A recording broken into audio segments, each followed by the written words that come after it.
just kind of a fun, festive dessert. Something to put in the middle of the table that everybody looks at all through dinner, and then at the end of it, they get to tear it apart. As long as you go step by step, really, I think anybody can do it. Well, the first thing we're gonna need to do is get our water and our butter, our salt and our sugar up to a boil. I've got a cup and a half of water, 9 tablespoons of unsalted butter, a teaspoon of sugar, and half a teaspoon of salt. We're just gonna let that come up to a boil. So now that we've brought our butter and water and salt and sugar up to a boil, we're gonna bring in a cup and a half of all-purpose flour that I have sifted just to make it a little bit smooth. Now once you get your flour in, you wanna move it around rather quickly. You'll see that it's all gonna clump together and make a nice dough ball. You wanna keep moving it and squishing it up against the sides, trying to make sure that you don't have any parts of uncooked flour. Just like a nice, soft, softball form dough is what they call it. All right, so now we've got our dough ball formed. I don't have any spots of raw dough. Cooking a little bit of the water out. It's actually starting to stick to the bottom of the pan, which tells me I've got enough of my water out. I go ahead and put it into my mixer.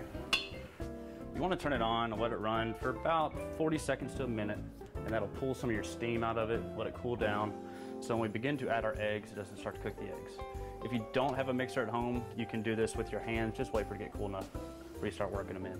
So now we'll just crack 1 egg at a time into the mixer. And you want to wait until that egg is completely incorporated before folding in another egg. I'm going to do 7 eggs. And you're going to wind up with a nice tacky dough like this right here. Now we're just going to take a little 1/2 ounce scoop, and you want to give them about 1 inch in between because they are going to grow quite a bit once they hit that hot oven. We're going to put this in a 400-degree oven for 5 to 8 minutes until we get a nice golden brown on the outside. At that point, you're going to pop them out of the oven, and you want to puncture a hole in the bottom. It will make your pastry a lot crispier and cooked all the way through. It'll also give you a little hole to help fill them later on. At that point, you will put it back in the oven at 300 degrees for about 5 to 8 minutes again. You can fill these with anything you want. What I've chosen today is just a little bit of vanilla pudding, instant pudding even. I've done chocolate pudding, Bavaria cream, you could do a cocoa pudding, cream cheese, really anything that you can get into a bag and cut the corner off and pipe it in can go in there. So to fill them, we're gonna go back and find our little air hole that we punctured earlier. Just put the corner of our bag in there and we'll fill it, and actually when it's in your hand, you will start to feel it get a little bit heavier and you'll feel the cream puff start to expand a little bit. And you could also do multiple flavors for the same tree. That would be rather interesting, not really knowing what you're getting.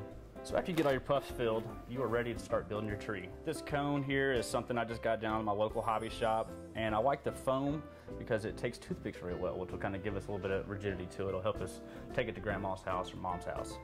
You are gonna need a little bit of cream cheese icing in a bag, and we will use that just as a little bit of glue.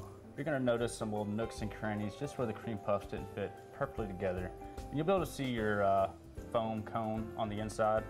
At this point, I'll just take some of my extra white cream cheese icing and just start filling in some of the cracks. I've just taken some of my leftover cream cheese icing, mixed it with a little bit of green food coloring, and put in some little red rock candy I found. You can make the dough one day, you can go buy your icing the next day, make your filling one day, and when you've got time to assemble the whole thing, just sit down and do it real quick.